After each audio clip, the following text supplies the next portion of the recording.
কষ্ট করে পরীক্ষার জন্য প্রিপারেশন নিলেন আপনি কয়েক মাস, কিন্তু ফলাফল যখন ভালো হয় তখন একটা আনন্দ আছে না নাই?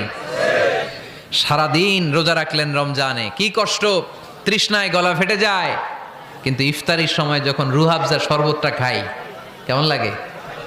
একটা আনন্দ আছে না নাই?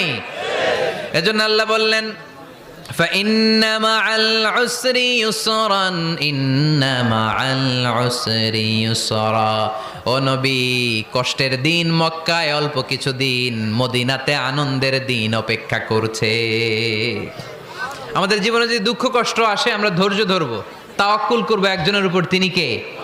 কারণ আমরা বিশ্বাস করি কষ্টের দিন এটা চিরকালের জন্য নয়, সামনে আনন্দের দিন আমাদের জন্য সেট করে রেখেছে কে? তাহলে আমরা সূরাতুল ইনশিরাহ থেকে 3টা নেয়ামতের বর্ণনা শুনলাম, বিশ্বনবীকে কি সান্ত্বনা দেয়া হলো সেটা শুনলাম। এবার 2টা গাইডলাইন শুনে তাফসীর আমরা শেষ